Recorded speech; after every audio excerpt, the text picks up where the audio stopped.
আপনি যদি কানাডায় থাকেন এবং আপনি আপনার বাবা-মা এবং দাদা-দাদিকে কানাডায় নিয়ে আসতে চান, তাহলে আজকের এই ভিডিওটি আপনার জন্য।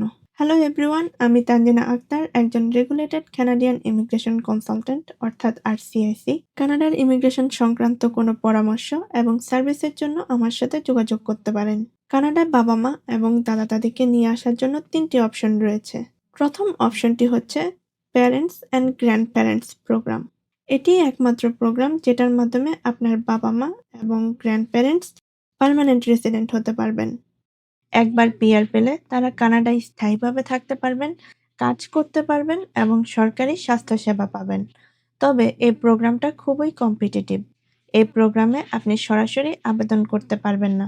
প্রথমে আইআরসিসি যখন ইন্টারেস্ট টু স্পন্সর ফর্ম খোলে, তখন যারা বাবা-মা বা দাদা-দাদিকে স্পন্সর করতে চান, তারা শুধু এই ফর্মটি অনলাইনে পূরণ করেন। এরপর আইআরসিসি একটি লটারির মাধ্যমে স্পন্সর নির্বাচন করে এবং যদি এই লটারিতে আপনার নাম না আসে, তাহলে সেই বছর আর আবেদন করা যায় না। আর যদি আপনি লটারিতে নির্বাচিত হন, তাহলে স্পন্সর করতে পারবেন। তবে স্পন্সর হিসেবে আপনার কিছু যোগ্যতা থাকতে হবে, যেমন আপনাকে কানাডার সিটিজেন বা পার্মানেন্ট রেসিডেন্ট হতে হবে এবং বয়স কমপক্ষে 18 বছর হতে হবে। গত 3 বছরের মিনিমাম নেসেসারি ইনকাম পূরণ করতে হবে। এছাড়া বাবা-মা বা দাদা-দাদিকে 20 বছরের জন্য আর্থিকভাবে সাপোর্ট দেওয়ার অঙ্গীকারে অর্থাৎ ফাইন্যান্সিয়াল আন্ডারটেকিং সাইন করতে হবে। জনপ্রতি অ্যাপ্লিকেশন ফি 1205 কানাডিয়ান ডলার। এছাড়াও মেডিকেল পরীক্ষা এবং ব্যাকগ্রাউন্ড চেক লাগে, আর প্রসেসিং টাইম অনেক লম্বা, সাধারণত 3 থেকে 4 বছর, কখনো কখনো তার চেয়েও বেশি সময় লাগে। সুতরাং বিজেপি সবচেয়ে ভালো অপশন হলেও এখানে দরকার ধৈর্য, ভালো ইনকাম হিস্ট্রি আর ভাগ্য।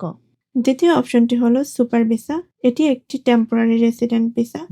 তবে এই প্রোগ্রামটির সুবিধা হচ্ছে এটি আপনার বাবা-মাকে এবং দাদা-দাদিকে দীর্ঘদিন ধরে কানাডায় থাকতে সাহায্য করবে।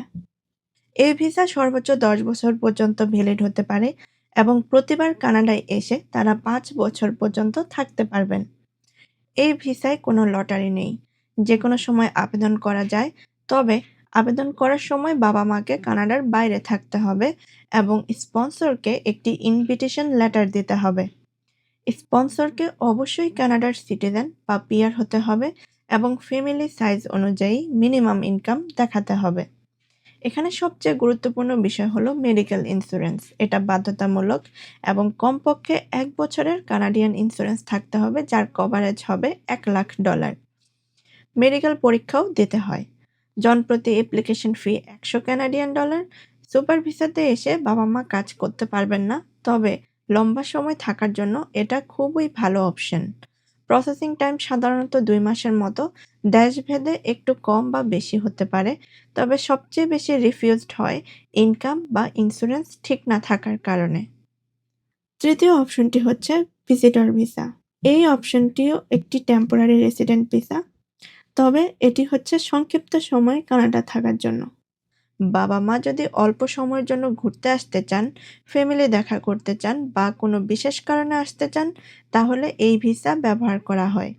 এখানে কোনো নির্দিষ্ট ইনকাম লিমিট নেই, কিন্তু আবেদনকারীকে দেখাতে হয় যে তার কাছে পর্যাপ্ত টাকা আছে এবং ভ্রমণের স্পষ্ট উদ্দেশ্য আছে এবং নিজের দেশে স্ট্রং টাইস আছে, যেমন পরিবার, চাকরি বা সম্পত্তি। ভিজিটর ভিসাতে এসে কাজ করা যায় না, এক্সটেনশন চাওয়া যায়, কিন্তু সেটা নিশ্চিত না। জনপ্রতি অ্যাপ্লিকেশন ফি 100 কানাডিয়ান ডলার। এই ভিসার প্রসেসিং টাইম সাধারণত দ্রুত, কয়েক সপ্তাহ থেকে কয়েক মাসের মধ্যেই হয়ে যায়। ভিজিটর ভিসা ভালো শুধুমাত্র ছোট ও অস্থায়ী ভিজিটের জন্য, লং টার্ম বা পিআরের জন্য নয়। এই বিষয়ে পরামর্শের জন্য স্ক্রিনে দেওয়া নাম্বারে বা ইনবক্সে যোগাযোগ করতে পারেন। ভালো থাকবেন, ধন্যবাদ সবাইকে।